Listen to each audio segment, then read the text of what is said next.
something about recovery, but the way I learned about this is that somebody kept telling me that,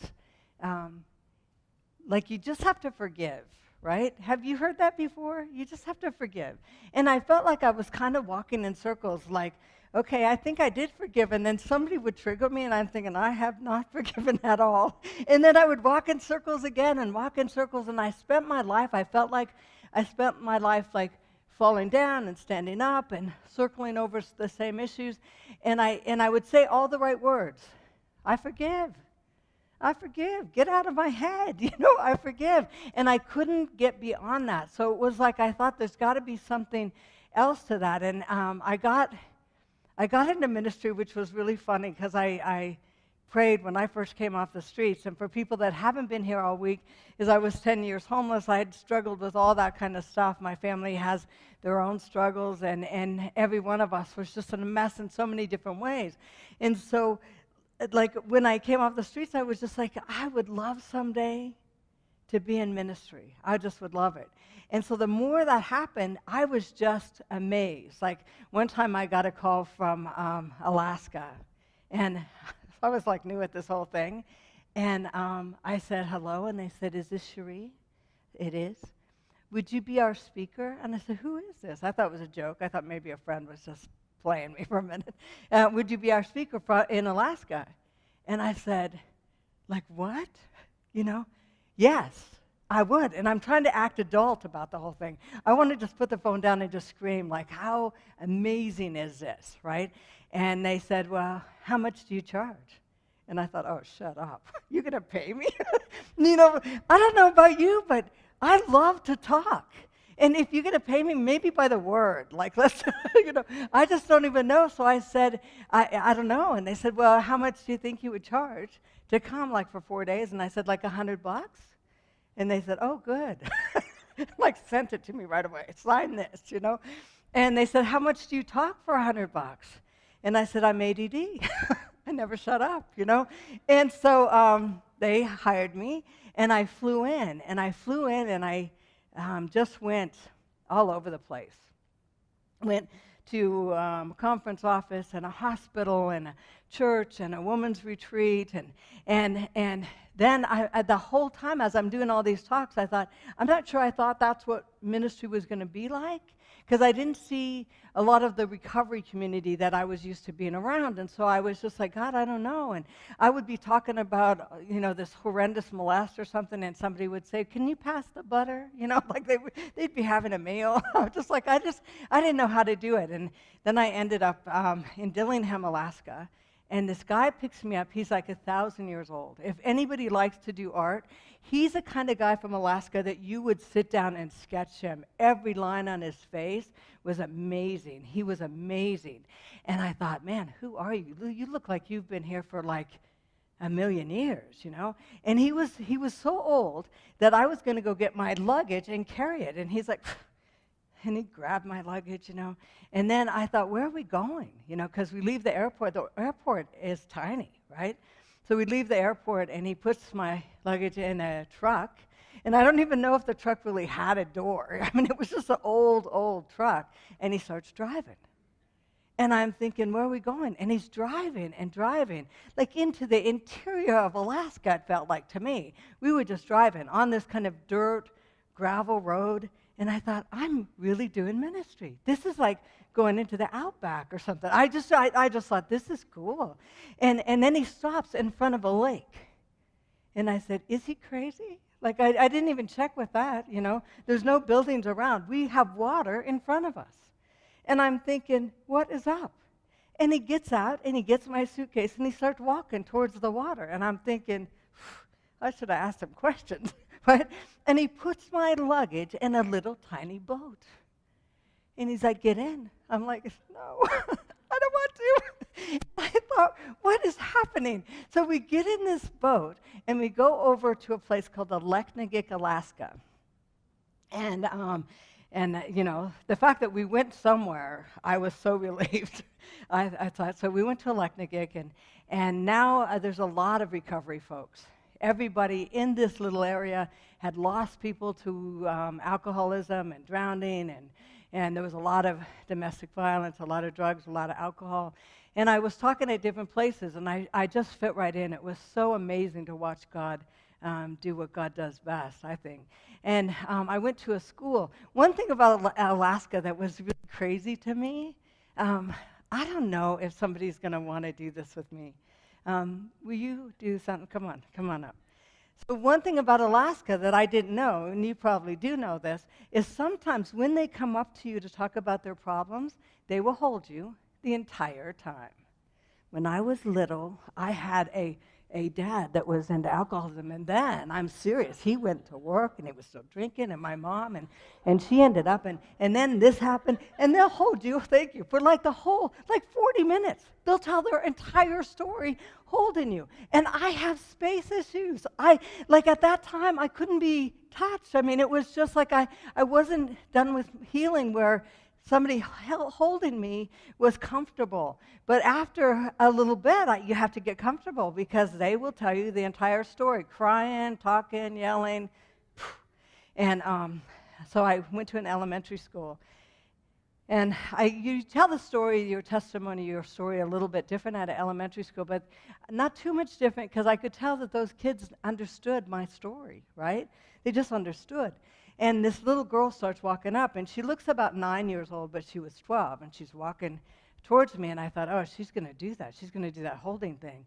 So I just sat down, right, so that I wouldn't be too tall, because I thought, if she holds me, I'm just too tall. So I sat down, and she held me, and she said, my life is just like yours. I thought, no way, you know? And I remember thinking, no way, this little tiny thing. And she talked about her parents were in rehab, grandmother's watching her, but she's got Alzheimer's, and so she's not really available much. And she is kind of going from house to house, trading off favors for a place to stay and maybe even food. And I thought, no way, I'm just like, I didn't even know what to say. Like, I just don't know what to say. She's been abused by everybody. She knows that's the trade-off, and I just like, God, what do I say to her? And the only thing that came to my mind is I said, I don't have an assistant. Will you be my assistant while I'm here? And she said, of course I will. And so we started hanging out. And I thought the only thing I can do with this child or for this child is just hang out. We survive. There are things that sometimes hit us that we survive, and nobody's going to rescue us. Nobody's going to come in and do that unless somebody wakes up and has the option to put programs together or put things together that we can land in. But most of the time, it just doesn't happen. And so I knew that. She just has to hang out. And so we hung out and talked and cried and talked about some things. And I just talked to her about, that I'm so sorry. I'm so sorry what you're learning, what you're going through, what your life's been like. It shouldn't have ever happened. It shouldn't have ever happened. It shouldn't happen now. And in Alaska, you can't just adopt kids from villages. It's illegal. It's like federal against the law. And so I knew that when I was leaving that I couldn't do a thing. If I called social services, I could make her life really difficult, but I couldn't really do a thing. So I was getting ready to leave, and I said, I don't want to leave. And she said, I don't want you to leave either. We talked for a little bit, and we were sitting down, and she said, when I read your book, I prayed. And I said, what do you mean when you read my book? And the guy that picked me up, that's 1,000 years old, has a gas station in Aleknagik, Alaska. It's right on the water.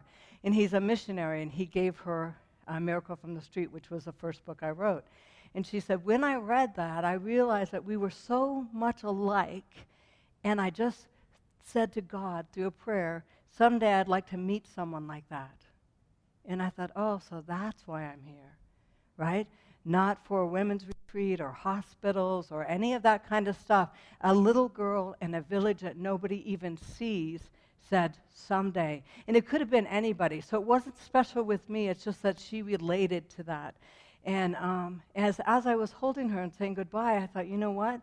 I was so comforted that if God heard that prayer, he's going to hear the next one. right? And somebody else is going to come into her life. And that's exactly how it happened. So as I got into ministry, what I saw was who God was. You know, I'm going back to the airport, and I said to somebody, you know, I haven't even seen the Northern Lights. You know, who comes to Alaska and doesn't see the Northern Lights? And she said, well, let's pray, because it was dark. We were going back to the airport. And all of a sudden, and they're bouncing all over the mountains. I mean, has anybody seen the Northern Lights? Oh, my goodness. It was overwhelming to me how cool it was. And so anyhow, so I started meeting God, and I started being called into ministry, and I started doing different things. Rescuing kids from Thailand was one of the things. And we flew in, and I listened to people on the plane that were taking sex tours from all over the world coming into Thailand. And I'd listen to them bargain. Here's how you bargain. Here's how you, where you go to different ages. This is about the amount of money you would spend. And they're teaching different people from different countries how to buy and sell these children. And so I got there really not knowing what I'm doing. I am new in ministry. I'm not organized. I'm ADD. I end up in Thailand on the wrong day. There's like an international dateline or something. Who knows that? You know, so I just end up on the wrong day. So we have to go somewhere else and get our first night somewhere else because we don't have anything booked. And I brought 4 people with me. I felt really bad for them. And then the Thai mafia had threatened to gut us and hang our intestines in the back of the club if we rescued any kids. And they told the kids and the other people that they would do the same for them, right? Because if somebody loses a child in that business, that child pays them 5 or 10 times a day for 18 years, right? There's a lot of money that they lose if they lose a child. So they were not happy with us at all, and so they threatened us in all kinds of different ways. So I thought, how do you do this missionary thing? Psalms 91, I'll just memorize the whole thing, you know. And so I would pray and memorize stuff, and when you go into the red light districts, they would have billboards in front of you. And the billboards would just have pictures of people doing different things, and you can pick what you want, and that will take you to where you need to go. And when I would come, I would be praying. Like my friends would go down without me, and they would just be like the billboards, just walking right through them with this billboard, right, and really intense. And when I would come, it was like the Red Sea parted. They would just like scoot over, and I thought, God, is that you? You know, because it was like, not that I'm not threatening at all, but they would just fall back. And my girlfriend even said, a friend, she had just buried her son with a meth addiction, so she was wounded. Just tried to shoot herself and ended up shooting herself in the leg, and she wanted to do an outreach with me. And so she would say, why don't they do that when we come down? And I said, I don't know, but I'm just going with it. You know, so they would just get out of the way. And then one time we went to a place where it was the worst place, not in the Patpong area in Thailand, but right outside of that area for child prostitution. And the youngest kid we held was 2 years old. I mean, there was really young kids. And so they do not want anybody there. It's not a touristy place. In the red light district in Bangkok, it's a touristy place. People are taking their pictures in front of places and that kind of thing. And so we end up in this other area, and it was pretty scary because I knew that we were not safe. And we get there, and I literally get off the bus with my friends, and riding the bus was crazy just because I knew that we stood out a lot. And so we get off the bus, and I don't know where we're going. And I knew that we were unsafe, and so I get off the bus, and I'm apologizing to God, like, I'm so sorry. I feel like I put everybody at risk. I feel like I put these other people at risk, this mother that just buried her son, and Catherine, who had just been viciously raped and was coming over to help some other kids, and, you know, other people that had these horrendous things, and now we're standing in the middle of a place where people are threatening to kill us, and I don't know where the ministry center is. And I knew that they said, get off the bus and you'll find it. The bus took later, and we got there 11:30 at night, and it was dark. And in some of those villages, when it's dark, there's no street lights. It is dark, right? And I got off, and And we were standing there, and I was just like, ah. I've been on the street for a long time, so I'm not afraid a lot, but I was afraid. I was afraid for myself. I was afraid for them. And this woman comes out of this alleyway kind of thing, and she's like 21 years old in Thai, and she doesn't speak English, and she's just going like this, for us to follow her. And I'm thinking, not on your life. There's no way, And I'm like, there's no way. And my friends are saying the same thing. It's like, we're not walking into some kind of alley thing. But we all did. We all walked forward. And we walked forward for a block and a half. She turns a corner, and there's a sign that says Fountain of Life Ministries, and it was lighted up. And I almost started crying. You know how when you're really relieved? Like so relieved that you survived? And I almost started crying, and I turned around to say, you know what, thank you so much. And she was gone. And I thought, wow, what if? What if? When somebody says that, sometimes you'll entertain angels. Is that true? And so my friend, who's a Catholic woman that buried her son, she was like, nah, we'll find her tomorrow. And she looked everywhere for this woman, just thinking that we would find her, and never did. So every single time I turned around, I just saw something different about who God was. What if the Bible's true? I was just like, this is crazy. What if there is a God? And I know that people would say, that's crazy. Of course it's true. But I think that when you start seeing him actually work, it's a whole different gig. And so I got a call a few years after that. I got a call from a girl that says, she's suicidal, right? And she said, I saw, Celebrating Life and Recovery, because by that time I was doing a program on 3ABN called Celebrating Life and Recovery, and I saw the program, and would you come and just hang out? Because I think I survived because of one of the things that I saw on your program, and I just am not going to make it. And I said, yeah, that's what we do. To me, I feel more comfortable with somebody dealing honestly with their stuff than normal people, which I haven't met many normal people, but I would feel more comfortable with somebody in their journey. And so I said, where are you from? Because she had this pretty cool accent. She said, Australia. So wait, let me get you right. Are you inviting me to Australia?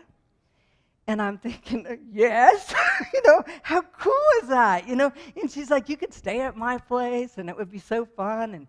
And I said, let me get a gig, or let me get a community event or a church event, and then we can get someone to pay for flights to get over there and all that kind of stuff, and then I'll get back to you. So give me some names of churches around you, or ADRA. There's different places that were around her, and I'll call them and see if they need anybody to come out.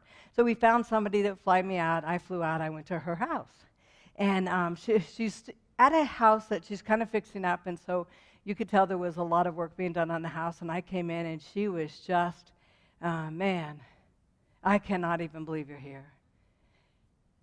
I found your book at a garage sale. And so she's telling me this whole story, and then she said, and I don't think I would have survived had I not found it.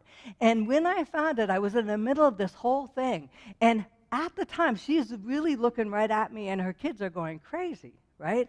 And I'm trying to look at her and not pay attention to the kids going crazy. And I didn't know what feral kids meant. She said, my kids are a little feral. What does that mean exactly? Well, I learned what that meant. And so her kids were just running around the house being crazy, trying to get their mom's attention, and they did everything. One of the little boys went in the kitchen, and he was making cupcakes in the microwave, right? And he's little. And he was putting them in these little tin cupcake holders, putting them in the microwaves, and you heard these popping sounds and smoke coming out. And she's like, and you know what? When you said yes, I knew. And I'm thinking, you knew what? I'm wanting her to look towards the kitchen. Just look towards the kitchen. And she just nonstop, and I knew that this is important. Go ahead and say what you had to say, but there's smoke coming out of your kitchen, And then he comes out, and he has some shredded cheese in a bag, and he goes, poof, and he's just like, all over the living room. And I'm like, are you not paying attention? And she is nonstop. I knew you would say yes. I just knew it. I don't know how I knew it. I just knew you would say yes. And I want to be in ministry, just like you. I'd like you to anoint me for ministry. And I thought, how about let's just do the motherhood thing first? Let's just start simple first. And then finally, I realized that she was not, well, her daughter came over. Her daughter was, I don't know, 8 or 9, and just grabbed her by the face and said, Mom, Mom, Mom. And her face went towards her daughter. Her eyes stayed right on me, and she kept talking. And I thought, I have to, yeah, so I just simply said, I'm going to take my suitcases to the room. Can you show me, like, where I'm sleeping? And I'll be right back out, right? And I just needed a break. I needed to take a breath, and I needed to figure out, like, what's the next move? Because it was so out of control. And I was being triggered, not realizing I was being triggered. But I went into the room, and it's a fixer-upper house. And so there was no doorknob on my room, right? And I thought, well, that's okay. Just shut the door and peek through. And I'm thinking, so I shut the door, and pretty soon I hear the patter, patter, patter of feet of kids. And I thought, I'm just going to lay on the bed and pretend I'm asleep, right? So I laid down, pretending I'm asleep, and they jumped on the bed. And I thought, I'm an addict in recovery. I can play dead forever. I'm not moving. You could jump if you want. They jumped over me, jumped around the bed, came around, jumped on the bed, over me, around the bed. They did that a number of times, just seeing if I would open my eyes, and I did not. I did not. And finally, they were bored, and they ran out of the room. And I put my suitcase against the door. I wanted to move the whole dresser, like against the door, and I thought, what do I do? What is the next thing? My God, And, I prayed, and I walked out, and I thought, I just got to be honest with her. And I said, I know that you're talking about ministry and you're talking about anointing and all that kind of stuff, but I'd like to talk to you about who you are as a mother, because your daughter, I feel like I was her, always trying to get someone to look at me, always trying to get that, and that was triggering for me. It was very painful, and if you don't pay attention to that now, the next person that's going to be acting out or using or whatever is going to be her. The next person that is suicidal is going to be her. And I think for a moment, I was going to be kicked out of the house. I mean, it's really tough to talk about somebody's parenting skills, right? And so eventually she just looked at me and started crying. She said, my mom was exactly the same way. That's how I was raised. And she said, I feel like I'm doing exactly the same, and I'm stuck in this this relationship that was somewhat abusive, and the family's out of control, and so we prayed about that and talked about that. But I remember I said I got a church to give me a gig for that night, and that's how I flew in. And so I said, I'm going to get ready for that, but let's work on that while we're here. Let's work on what you're feeling and all of that kind of stuff. But I got to get ready. And so I went in to get ready and all that kind of stuff, and all of a sudden, I feel like God gave me a vision that my mom's life was just like that. Exactly like that. But she had 5 kids, and she had no support. She didn't call out to anyone. And I just, for a moment, got outside of the pain that I have felt in my life and just wanted to tell her I'm so sorry. I constantly kind of asked her, please love me. Please pay attention to me. Like I was always wanting something, and she couldn't, like she would just freak out and back up and tell me, you're always hanging on me, and, why do you need so much attention? But then in that household, I had some empathy for her and what she must have gone through. My dad was a pedophile. He was abusive. He was drinking, all that kind of stuff. And so I just thought, I can't wait to make amends, to just say, you know what, I'm so sorry. I just didn't pay attention. I didn't know. I was too young to know, like everything that you had gone through or was going through. But I just had that really intense need to go back. And even when I did apologize to her somewhat, it was like, she was like, I don't know what you're apologizing for. But I wanted to, as a kid, just say, I just, for a moment, saw. Just for a moment. So we're going to talk about those moments. Like, what does it mean? It's hard to say, I forgive you, when we don't see. Like if I don't see your heart or your path or your stuff, I don't have a lot of empathy, right? I only see my pain. So I have to get outside myself and start seeing other people around me and what maybe they went through. And so God started showing me what forgiveness was all about. And because I would say, I feel like I have forgiven. I just feel like I have, like we did this. And so he just said, understanding forgiveness. What God said to me is, I will abundantly pardon you. Has anybody been to court looking to go to jail? And so God says, I pardon you. I get it. I am the judge, and I can say yes or no, and I'm saying you're forgiven. I pardon you. And so I had to really get that with myself. And I think I have over the years. I have over the years that with things that come up in my life that are really intense, I know that God himself does not hold that against me. I may hold it against myself. I may struggle with some of those things, but God doesn't. And so I thought that was important for me to know.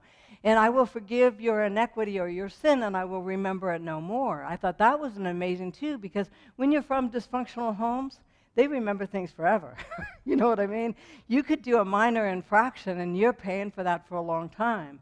And what God says is, that's not who I am. It's not who I am. Give it to me. It may come up for you again, but it's not going to come up for me again. I forgive you. I forgive you. And God chooses to focus on his desire to forgive us rather than focus on our failures. Can I say that again? He focuses on his desire to forgive and love me rather than on my failures. And that was important to me because he wants this for me, and I don't know how to receive it. But he says, no, that's what I'm paying attention to. I used to think that God had a checklist. Everything I did bad, it was like check, check, check, check. And he said, no, I do have a checklist. Every time you sense the love of God and the mercy of God, all of heaven says, I think she got it. And it may be just for a brief moment, but that's what they check. They don't check every time we mess up. He wouldn't have enough pencils. You know what I mean? Even in heaven, that would just be a full-time job. So, but he says every time that you get the love of God, every time you get that how relentless it is, we are acting like fools. We're slamming drugs, and we're in bad relationships, and we've got anger and workaholism and all that kind of stuff. And God says, I want to free you from that stuff. And it's my desire that you will be free. One of the clearest ways to understand forgiveness is to look at how God forgives us, right? This next step was the hardest step for me. So what God said is, do you get that? And I don't get that 100% just because the forgiveness of God is so big, so I don't get that. I've done things that I think that nobody should ever forgive, and I've had things done to me that I think nobody should ever forgive, and that's not God, right? So I know that it's deeper than what I'm capable of understanding. So what he says is that God chooses to love us in spite of our failures, and he provided redemption from our sins through his Son. But when we have a bitter attitude towards someone else, and when I learned this, I just wanted to throw a major fit. Towards someone else, we need to remember the sins that we have committed, the debt that we owe, and the amount of forgiveness we've received, right? And so what was crazy to me is I'm like, hold up. I don't mind that you forgive me, but what are you asking? What actually are you saying? And what he was saying to me is, to the same extent that I forgive you, I'd like you to extend that to the people around you. I can't do that. I can't do that unless you just want me to, like, I just got my hair cut right before my trip. I can't figure out how to comb it. I'll forgive my hairdresser. That's the extent of my forgiveness. I'll forgive the person at the bank that was just rude, or I'll forgive whatever. But, to forgive the people that have deeply wounded me, that's a little bit harder. My forgiveness of another's failure is where I'm going to get the most victory in my life. AA calls it when I make amends, or when I'm able to do that kind of stuff. But when I'm able to forgive someone of some deep wounds, I will find a victory that I can't find any other way. And this was, and I'm sorry to get this religious. For some people, that it's not into that. But here is that Christ died for us to be forgiven, right? So I accept what God did through the death of Christ, and now I'm set free. I can pay for my own sins if I want to, but I also can give that to God, right? And so what God is saying is the forgiveness of another one's. I have the right. I'm just going to do a kind of a silly example. Let's say that you just got a brand new car or truck or whatever. Would it be a car or a truck? Okay, brand new. Brand new. What kind? Yeah, what color? What's the interior? So gray, red truck with gray interior. Is it leather? Of course. Right. Does it have a backup camera and all that stuff? So nice. So he gets a brand new truck, and I come in as a speaker, and I say to him, you know what? I have someplace I'd like to go, and I don't have a car. Can I borrow your truck? And he says yes, because he's seen my television show, and he likes me, right? So yeah, you can borrow it. I take it, and not even 2 blocks down the road, I run into a tree, right? Totaled your truck. Can you feel it? So sad. So I come back and I say, you know, I'm so sorry. I'm really, really sorry. I know you love that truck, but it wasn't even my fault. A deer ran right in front of me. And your truck is down the road. Don't go look at it right now, right? And he says, do you have insurance? I said, yeah. I'll give you my insurance card. And I give him the card, we exchange information, I fly back home, and it's not actually my insurance card. Now what happens when you learn that, you know what? This is just paper. This is nothing. She didn't have insurance. Who do you call next? Probably maybe the pastor that invited me. Like, I don't know who this crazy speaker is that you have right here, but she wrecked my truck, right? And the pastor says, well, let me call the GC. And he says, you know what? We checked on her, and it's not even her name. Oh, man, I don't know what to tell you. And so the next thing you do is, I'm going to get an attorney. I'm taking her to court. And you do. And they tell me to pay. Oh, yeah, I'll pay. And I take off again. I don't pay you anything. You take me to court again. You try to find where I live. And 2 or 3 years down the road, you're still happy or furious? Furious. Furious. Like, what's happening? You know, who was that? What's that about? And so 2 or 3 years down the road, the best thing for him to do, even though it's not fair, not right, is what? Let it go. Or for the next 10 years, you can follow me. Try to figure it out. So it says that we die to self when we do that. It's a death to yourself. Does anybody know Joy Swift? She wrote a book called They're All Dead, Aren't They? And a 13-year-old kid came into her house while she was dealing with her other child with cancer, and having one break in a year, her and her husband went out to eat and go bowling, and he came in with a shotgun and shot all of her children. She came home. The whole house was taped off, and she literally comes home. She gets out of the car. There's police, there's coroners, there's everybody there, and she just screams, they're all dead, aren't they? And then instead of going in the house or them letting her go in the house, they took her to the police department and interrogated her for 14 hours. 14 hours. She said, I never saw my children in my home. I couldn't go in. I just wanted to cover them. I just wanted to make sure they're not cold. And the officer kept saying, they're dead. You're going down to the police department. It took her 11 years to get over her fury and her anger and her sense of wanting to die. 11 years. And she finally decided to go into the prison, and she asked the warden, can I come in the prison? Because I'd like to speak to Billy, the kid that killed her children. And she was about the only one in the neighborhood that actually gave Billy any kind of love or attention. And she would invite him over to the house. She would let him come out with her kids when they went bowling or whatever. And Billy's parents were pretty alcoholic and pretty abusive. And so she just invited him a lot with them. And one night, apparently, her husband was a truck driver, and he came home after a weekend being gone. He came into the kids' room and just kissed his sons on the head. You know, I'm back and I love you. And Billy said, I knew right then that I was going to kill them. I've never had that. And he did. And so she just wanted to go in and say, I forgive you. And they almost didn't let her go in because they thought she's going to go in and kill him somehow. And she finally got to get in, and she said, the only thing I want to tell you is I don't know what happened. I don't know what happened.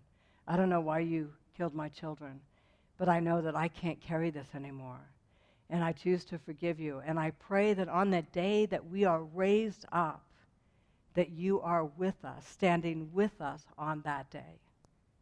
And if you are not, then the devil has won here, right?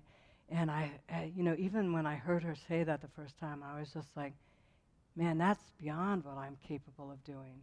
But she had to die to herself to get out from underneath what was killing her, right? And so sometimes when somebody says forgiveness is easy, forgiveness is not easy. Some people have been injured, deeply injured, and I have every right to never get over it. Never. I have every right to still want a father. I have every right to walk around and say what happened to me was unfair, but it's killing me, right? It's killing me. And God says, you know what? I'll make it right, but just hand it over. Hand it over. And get out from underneath it. The only other way I could do this is I could realize that I can make them pay for their failure towards me, and that results in a lifetime of bitterness, resentment, anger, revenge, and conflict. I can carry that my whole life.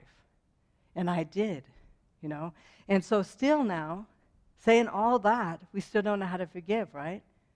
And so I want to show you what I learned next. What I learned next, I think, was unbelievable to me. And this one is hard. I'm just going to skip this one. This is just saying, when you are living with somebody that continuously abuses you, continuously causes you pain, and you choose to stay there. The Bible calls it forbearance, that you overlook what they're unable to see, and you forbear for them. And so loving through forbearance is a really tough thing to do. But it's just saying that I'll just overlook that. And I'll wait until either you learn or I have to get into a safe place. But there is that kind of forgiveness. We're not looking at that. But the process of forgiveness. This right here, I want you to think about this right here as an injury. And I'll say that this is my dad and the molest, right? So I can go right back here and say, I choose to forgive my dad for molesting me, right? But I'm still walking in circles. Why is that? I'm still walking in circles. I'm still trying to figure out, what's up? Because I don't feel like I've gotten any relief at all. Any kind of issue at all was dealt with by just going back there. And whether it's abandonment, physical abuse, sexual abuse, neglect, alcoholism, drug addiction, I can keep going back there, and I keep saying I forgive, and nothing changed for me. I don't know about for you, but nothing changed. I still was sad. I still was vexed. I still was confused. I was still suicidal, all that kind of stuff. I still wanted to escape the very skin that I was in. And so I kept going back there. And all of a sudden, I realized that what the enemy does, the Bible says in Ephesians to fight against the schemes of the devil. What does that mean? The schemes of the devil. So when something happens to me, what do I tell myself in my head? What lies start to live in my head, right? So my dad molests me, and I start realizing that I'm not lovable. I'm damaged. I will never be normal. I don't have a father. I'm angry about relationships. I get into bad relationships, and then I'm messed up again. And so all of those lies keep happening. And I am often running with this cardiac strip of lies, right? But I keep going back here. I choose to forgive. But that's not what messes me up. My dad is no longer even alive, and I keep going back here, right? How do I deal with all of this stuff? Because that's how I view the world. I wake up every morning, and that spins in my head. And so I have to figure out a way to deal with that, because that's what's keeping. I feel like I really didn't have that, right? So it's like being able to say is like, that's not going to change, right? But I can change everything I say about that. Everything I say about that whole thing, I can change that. I can challenge that. And that's a powerful thing to say. Like, even if you stop for a minute and said, I wonder what some of the lies I'm telling myself are. Anybody? Can you just in your head just hear them start to rattle off? And they rattle off so easy. But when you start to lie to yourself, when you start living in those lies, your biochemistry changes. And I'm going to call on you in a second. So if somebody lives with stress and anger and they live with that bitterness, you can test your saliva, and there's enzymes in your saliva that are damaging to yourself on the cellular level. Somebody needs to tell me that. On a cellular level. Joy, on the other hand, doesn't have those same enzymes. Depression, all of that kind of stuff, they can actually test some damaging thing in your own saliva. I probably didn't need the microphone, but I just wondered if that's one of the 12 steps or where that would fit. Looking at the lies and doing that work. Right. In a lot of programs, she said, I'm wondering if it was part of the 12-step. The 12-step, what's so powerful about a 12-step program is, and I didn't go to one, so if I sound ignorant, it's just because I did my healing in a different way. But the 12-step programs will cover all of these things, step by step, with a sponsor, with a group. You can actually listen to someone else and their take on that, when they got out of that crazy thinking and that blaming and that resentment and that bitterness. And so it is that kind of the same thing, but a lot of people never get that. What am I thinking? What am I thinking when I go to work and somebody is disrespectful to me or somebody triggers me from some of the stuff that I dealt with? What am I thinking when somebody walks by with the same cologne that my father wore, right? All of that kind of stuff. It's like we get triggered until we start to realize that those things will stay in our head until we start to challenge them. And so when somebody says, I think I need counseling, I think, find somebody that you love and connect with. Find a sponsor that you love and connect with and work through some stuff. It's not easy, but it's life-changing. With the how-to forgiveness is if I went over to your house and decided to sell your house to him, do I have the right to do that? I would hope not. No, right.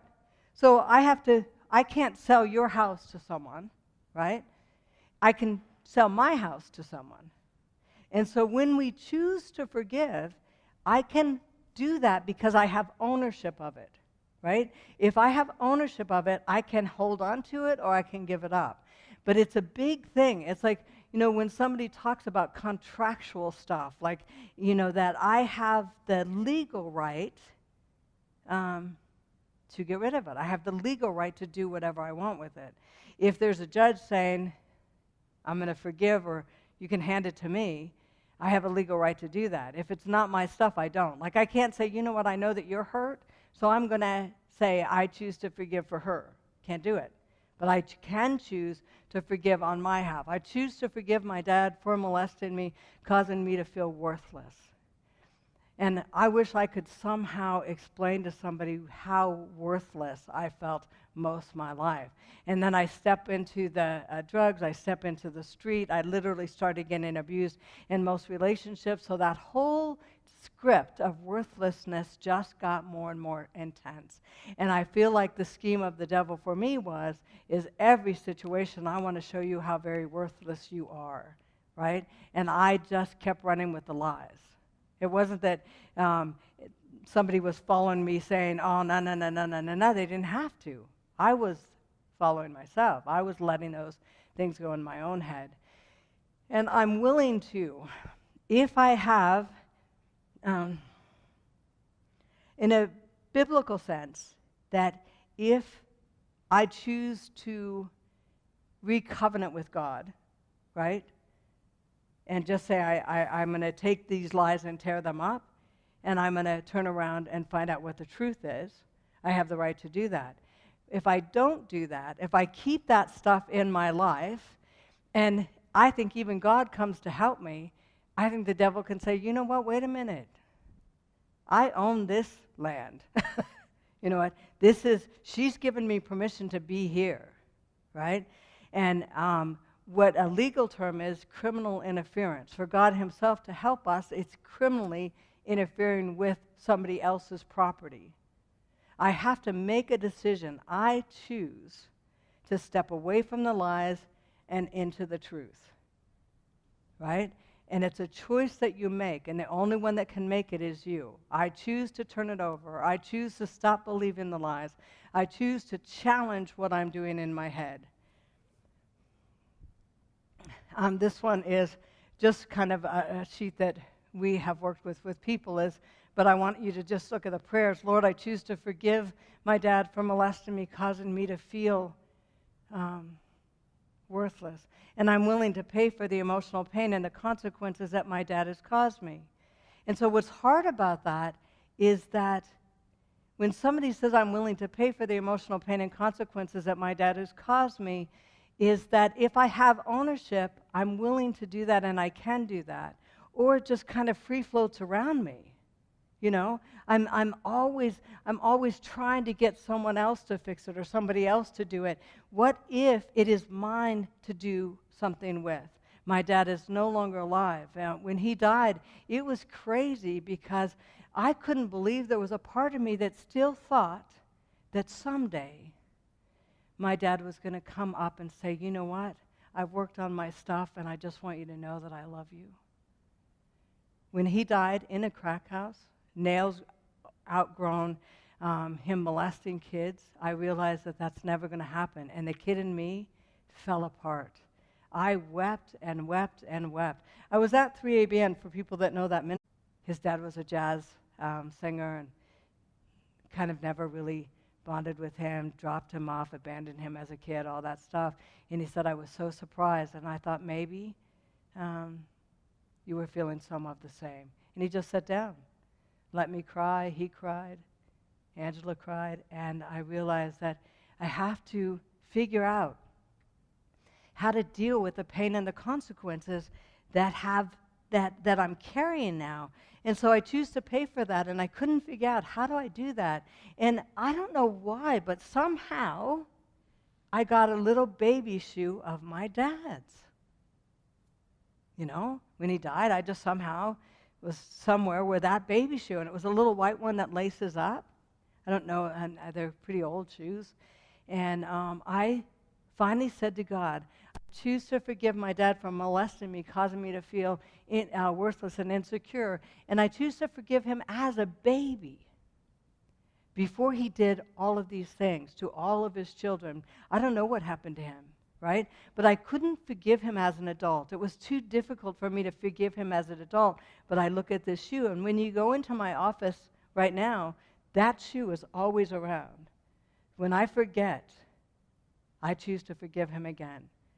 And I pay for the pain and the consequences that he has caused me, especially that cardiac strip that I kept running my whole life, because it's not true. It's not true. I am lovable. I am a woman of God. I am worth something. And not in a conceited way. I just am. You know, I have the right to be in my own skin. But I never believed that during the time that I was stuck with the molest. So the consequences that my dad has caused me, and I ask you to break any stronghold or scheme that the enemy has set up in my life because of that. What are the lies? What are the schemes? What is all that kind of stuff? And if that strip is there, please help me to be aware of it, because some of the lies, we live almost like a badge. We don't even know. We don't even know we're carrying them. We think it's for protection or whatever. We don't even know we're walking around with that. And it's like, I have to say that those, the blood of Christ is for the tearing down of strongholds. Can anybody quote that scripture? It's like the tearing down of strongholds, getting rid of all of that stuff. When Ephesians says fight against the schemes of the enemy, he says that because there are schemes. And the schemes in your life are going to be different than the schemes in my life, but they're both to take us down. The schemes are to take us down. So I'm going to ask that you break any stronghold or scheme that I have or that the enemy is pushing into my life. The next one, I think, and what's really important here, what I learned was really important, is that the scheme that the devil has set up in my life because of my anger and unforgiveness, right? So it's not even that I'm saying because of what happened to me. I'm asking, I've lived my life in anger and unforgiveness and bitterness because of all of this stuff, and that's what I want. The schemes are set up because of my own reaction to all of this stuff, but I'm done with all of it. I'm done with all of it. I'm done, And the next one I didn't get. And I ask you to take back the ground that I gave to the enemy because of my bitterness. Has anybody lost a day because of being angry at someone else? A month? A year? 5 years? 10 years? 30 years? 80 years? Right? Sometimes we lose just this huge amount of time because of this stuff. The bad seed thing, I realized I wasn't the bad seed when I was 33, so I lost 33 years thinking that I was just somehow incredibly defective, right? And that was just the beginning of my journey coming out from underneath all this stuff. And so how many years do we lose, and is our healing going to give us some of that stuff back? Somebody that has healed in some area, have you felt joy, almost like a childlike joy at times? Just getting some of that back. Doing a painting, running outside. Did anybody see the rainbows in the sky today? How fun was that? Any of that kind of stuff, but asking specifically, if there's a God in heaven and you can get me out from underneath all that stuff, can you give me some of those years back? And shut your eyes and just ask him. And I think what he says is yes. Yeah. And when I say back, some people can say back, but I can say for the first time, like I don't know what it feels like to be a kid that's loved, right? And God somehow showed me that I can feel like a child that's loved. And that, I think, is amazing. And I yield that to you because I don't want to carry any of that. I yield that to you. I give that to you. I'm not going to carry that anymore. I'm not going to try to figure it out. I can't figure it out. It wasn't right. No, nobody should be unloved. Nobody should be injured in the ways that some of us were injured. Nobody should be afraid or angry or out of control in the ways that we're out of control with all of this stuff. So I'm not going to try to make sense of that unless I have to, and then I'll do that through counseling or whatever. But I can just surrender that, right? And so one of the things that I think about this is resolving bitterness and resentment. There's a guy named John McGeeran that I just watched a presentation with him, and I thought, I'm going to try this. And I thought, oh, shut up. It just was crazy to me how I just didn't know how to do it, and now I don't know how not to do it.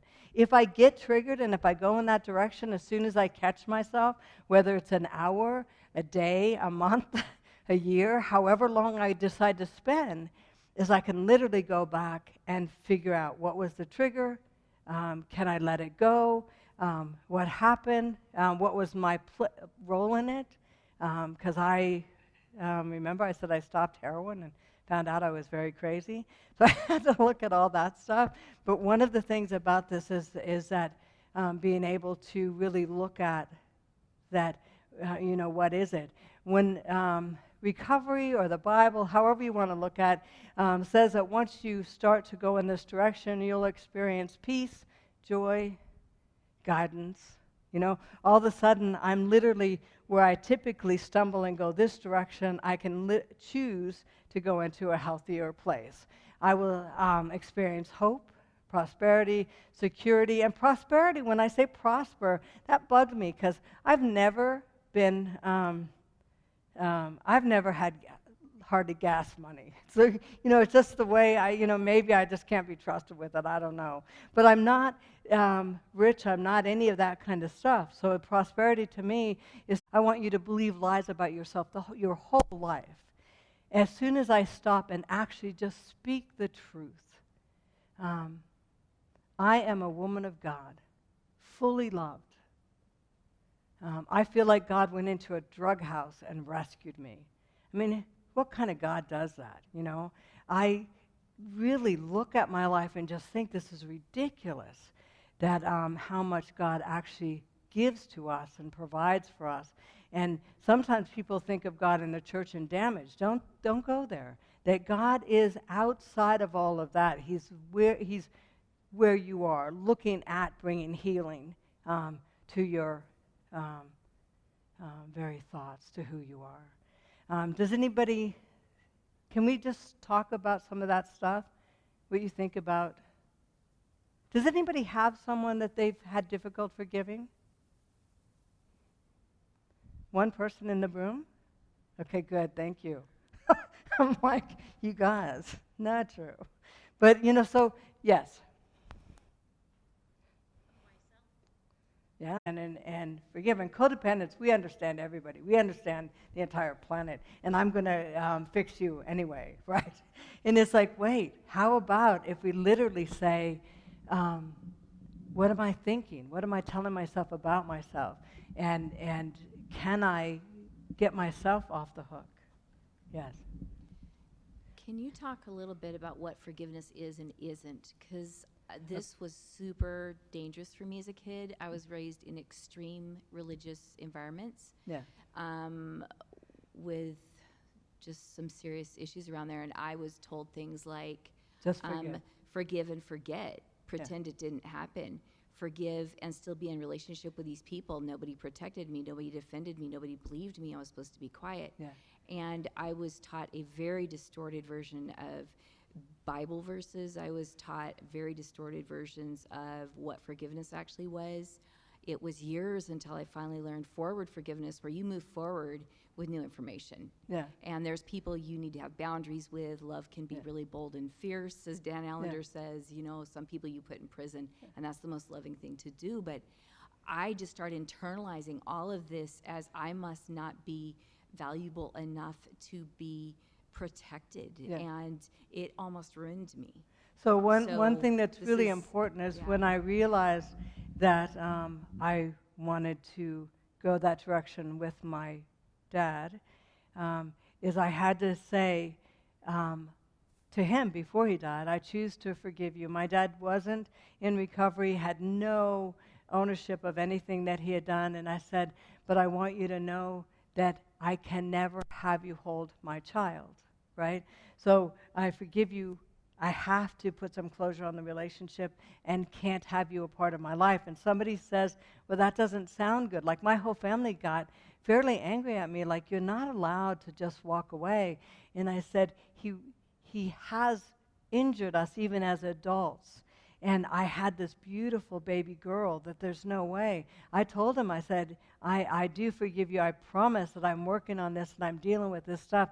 But don't send Christmas gifts. Don't send a card.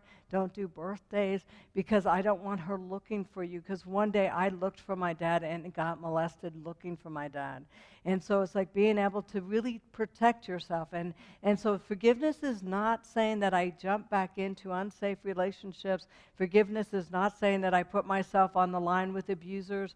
Forgiveness is none of that. Forgiveness is being able to say, I choose to tear up this covenant of lies and turn back to truth. Go ahead. Can he bring that over so we can hear you? But it's really important. And for people that have a hard time with that, and some Christians will say forgiveness means that you just forget it, it's not true and not healthy. I'm glad that this topic came up. I participated with a ministry. It's called Restoration Ministry, and it teaches people how to think about what we think using Scripture, to learning how to stand on the promises of God and whatnot. And in the beginning of the book that she wrote, she gives very clear definition that there are two parts to forgiveness. There's the forgiveness, which is I'm choosing to let this person off of my hook because they can squirm off of my hook, and I'm placing them on God's hook because he won't let them get away. And the second part is reconcile, keep going back for the abuse. And I think that's where a lot of, especially us in the church, we get confused and we get that religious abuse because there's unclarity. There's and two it's different really things. tough with reconciliation is that somehow the message is that you know, if you're a good Christian, you just do this. And it's just not true. Reconciliation or forgiveness and still taking care of yourself, still being safe. With my mom, I remember choosing to be in relationship, and with not being loved, it was really tough, because what does that mean? And she was in such denial that it was hard for me to even bring it up. Like, you know, kind of how you felt about me and what our life was like, but I couldn't get her to even talk about it. And one day I was at her house doing something, and it was late. You know, addicts do things really late, like 2:30, 3:30 in the morning.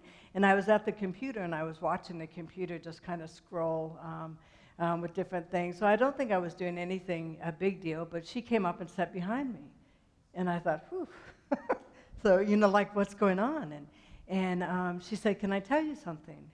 And I thought, I've never had her sound like so incredible and so like it was going to be whatever. And I heard through the Holy Spirit, the Holy Spirit say, don't turn around. Don't turn around. Just say yes, right? And I said yes, and I was just keep doing what I'm doing. And she said that when she was given up by her mom to an auntie when she was younger, that she got accepted into an arts academy. And she was accepted into an arts academy. She was 12 years old, and it was a high school, but she had been put up a few years. And this arts academy gave her a full scholarship, and she was living with my aunt in Canada. And so she got the scholarship, and she was saying, like, I'm not going to go because I think this is like a pity scholarship, or maybe because I'm so young that they're just giving me this thing. And so she talked with some of the counselors, and the counselors actually said, no. You got the scholarship because of your writing and because of your art, right? And so she talked about that, and I thought, I never knew that about my mom. Like, I never knew what she was into as a kid. I mean, I know all the abusive stuff that happened in her life, but I didn't know that. And so I was listening. And by this time, now the screensaver's on, and just the screensaver is just going. And I'm not even able to really push buttons, right? And she said, one day, she'd been in the Arts Academy for a few months and just loving it, just getting so much healing, and it was so incredible. And one day she said her mom came over. She had fallen in love with another alcoholic and said, you know, we're going to pack up your bags and move to the United States. And they did. They packed her up, moved to another country, put her in a high school in California, and she was molested and pregnant within a short period of time. And so she said, do you think that changed my life? And I just wanted to weep. And I knew I still couldn't turn around. With her damage, there was no way I could turn around and like touch her or stop all that. I just needed to hear, and she just needed to speak. But I all of a sudden realized that, man, I can forgive her. I had no idea. So sometimes learning about somebody is motivating to go in that direction and choose to stay in relationship. Sometimes not. Sometimes it makes no sense even if you understand. But I felt like I understood my mom and saw her abuse and understand who she is today. 30-something years, 33 years into my recovery, well, maybe longer. 1979 is when I got into recovery. So how many years ago was that? Anybody? 44 years. So 44 years ago, I started this journey, and my mom and I are just starting our healing, right? So it's taken a lot of time, but I've chose to stay in relationship. I've chose to forgive. My dad, that wasn't the same choice. I chose to put closure on the relationships. I chose to forgive, but I chose to protect myself and my child, and so I think that forgiveness is one of those things that you can choose one way or another. Any other comments? Thank you for saying that. Yes.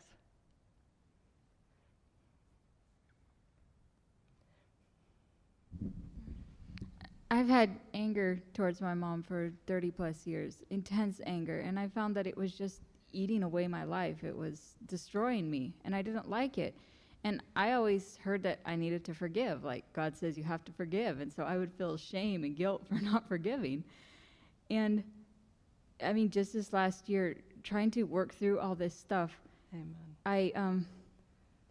I realized that what I was wanting, what was causing me to be so angry, is that I wanted a mother, and she wasn't there, and she wasn't going to give me that love that I wanted and needed, and I had to accept that she may never do that. Yeah. She's still alive now, but she may never give me that love, and that just brought up so much grief. I mean, I cried like for 30 years of grief. But when I released all that grief, that sorrow, the anger just melted away. Amen. And I could forgive. Now it still comes up and I still cry over it, but it just was like automatic forgiveness. I didn't have to try to forgive her anymore. When I just cried, accepting the fact that I could not have her love because she wasn't willing to give it, then forgiveness just came. What I love about what you said is just being able to say, is that when I grieved it, when I literally almost like a death of a wish or a dream, or, like I wanted my dad, and when he died, I realized that it's not going to happen. And then with my mom, is when I realized that she may not be capable of ever doing this because of her damage. And I had to grieve that.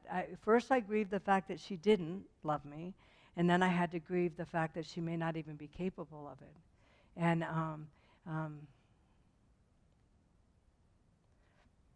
I think that grief process is so important because it acknowledges what was real. Yeah, and amen. We can then carry on in the healing process, but it also releases expectation. Expectation can carry us on for so long, and it's sometimes not possible. For me, I had to release my parents just to be people. And we went for 4 years without even talking, and then slowly reestablishing boundaries. And I could only call them for a long time by their names. Not mom and dad. I couldn't call them mom and dad. And it wasn't to be cruel at all. It was just God had become, where mother and father forsake you, I will take you up. And God was in this slow process of healing my heart. And it was the only way we could start over.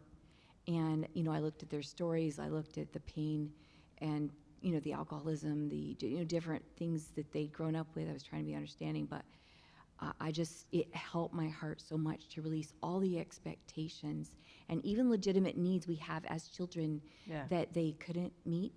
But instead of throwing myself under the bus, I was still going to God with those needs, asking him to come into the 5-year-old, into the, different places where I hadn't been protected or defended or had been shamed. And so like 2 processes were happening at the same time, me releasing them from expectation, but then taking those expectations to God and asking God to come into them. Amen. And redefining this So life. after 44 years of this journey, there's healing in my family in just huge ways. And I love what you're saying is that you may back up and you may bring some people back into your life and all that kind of stuff. But as I'm realizing that I can do that, a few years ago, when I say a few years ago, I got adopted. I'm 1,000 years old now, so it's more than a few years ago, but I got adopted when I was in my 40s, right? And I got adopted by a woman that came up and said, does your mom like you yet? And it caught me off guard, and I said, I don't think so, And I just started tearing up, and she said, I like you. I like you. And she went to her whole family. I didn't know this, but went to her whole family and said, what do you think about adopting a little girl? And everybody said yes.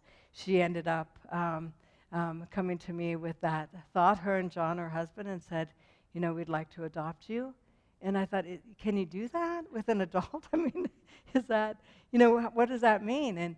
And so after the adoption, I used to lay in bed with her. She had cancer, and we'd lay in bed, and she'd show me pictures of her dad and her grandpa and saying, they would love you so much. If you should have met them, and she'd tell me stories. And she just would go through all this kind of stuff, and I felt like I was just being pulled in to a mother's love. And I got home from visiting her one time, and I had a card in the mail, and it said, "Happy first birthday." And I thought, that's cute, a little kid's card. And then the next week, it was "Happy second birthday." And I thought, this is weird. I was like, what's that about? And then all of a sudden, I found myself almost at the mailbox the third week. Like, I knew. And she said, I called her, and she said, "I'm going to send you a birthday card every week until I catch up with your age." Right? And the next one was a little duck holding an umbrella, and it said, "Happy third birthday." And I wish I would have been there because I would have held you. I bet you were beautiful. And I just wept. I wept. And so I think that with forgiveness opens us up to the ability for someone to love us where other people may not have been able to love us in the way that we needed, and not replacing them. I don't want anyone to replace my mom, because I believe that we are on this healing journey, or my sisters and brothers and all that stuff. But I was so healed by this love. When she had cancer, and she eventually died of cancer, and I thought, God, I don't know, why did she bring her into my life, and then she's left? And he said, you both needed each other. And just be grateful for the time you have. So when you open yourself up to be loved by someone after releasing some of this painful stuff, I think it's amazing. It really is amazing. But if I'm closed off, if I'm full of anger and bitterness, it's hard for people to get through that, because I view them in some pretty crazy ways. Anybody else before we quit? I had such a good time. If anybody ever wants to, raise your hand if you want to work on forgiveness issues with someone in your life. With some of you, if you ever wanted to Zoom with me or anybody here locally, find somebody that actually can take you through some of those issues. But man, on Zoom, we could actually go through them. It's nice to get out from underneath that and realize that maybe they were all lies and you're okay, which is powerful. Okay, thank you very much. I'm going to turn it over to the pastor, and I'll hang out for a bit if anybody wants to hang out.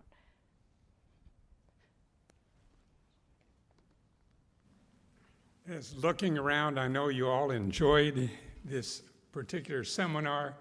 We do have many seminars at this church, and if there's a specific one that you might like, leave your name to get on our mailing list, and as one of those come up, you maybe will return, but there's many things here. I think it's fitting if we give Cherie a round of applause today for all the information. Yeah. Thank you so much for helping us have a better life. Somebody just offered, for anybody that has experienced spiritual abuse, here's a pamphlet that was written by a friend of mine, Mabel Dunbar, and if you want to pick that up, you can pick that up. It's really cool stuff, and I'll just put it on the front. And I'll remind you of tomorrow at 10:45. She will be Training at 2:30. And at 2:30 for a training. So you can share what you've learned with other people that need it. Let's bow our heads. Father in heaven, you are a great God, and we just thank you for Cherie, who has come to give us the information that we need that have a better life. And we thank you that you are behind all of this, Lord, and give you the praise tonight. Help us to go away from here, Lord, with a new person. Help us to be that person, Lord, that we've always wanted to be. And we give you praise at this time. In your name, amen. You can also stay for fellowship here if you would like.